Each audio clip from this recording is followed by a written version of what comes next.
Hi everybody, I'm Scott. I'm one of the new personal trainers here at the club. And as we're getting closer and closer to spring season, and that means golf season and tennis season, I want to share with you one of my favorite exercises, and it's also called king of all exercises. It's the deadlift. And in this case, we're going to use trap bar for the deadlift.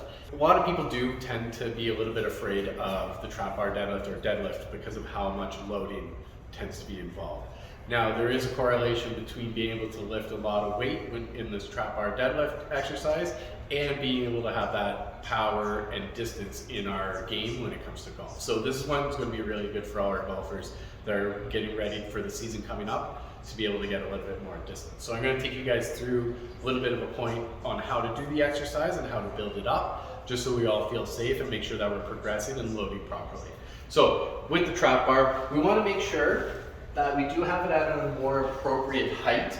So tend to throw on, the trap bar itself is 45 pounds. We want to throw in at least the 10. We can also use our stepper platforms to be able to raise it for people who are a little bit taller than the average person. But what we really want to do is we want to make sure we're set up nice neutral stance in the middle of the trap bar. We want to reach down, grabbing the middle of the bar and pulling the hands back to about where our ankles are. Now, the biggest problem that we see a lot of people is having that mobility and rounding that back.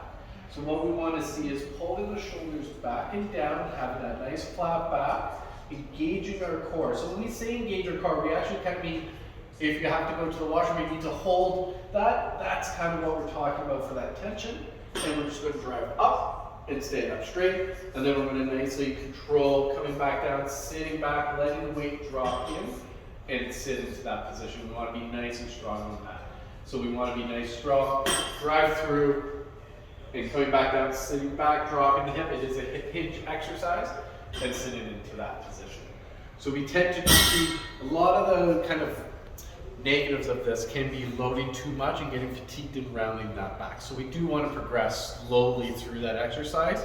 So we do get a lot of people kind of set up in that top position, focus on the hips to drop in to find that and keeping that balance right through here and driving straight up again.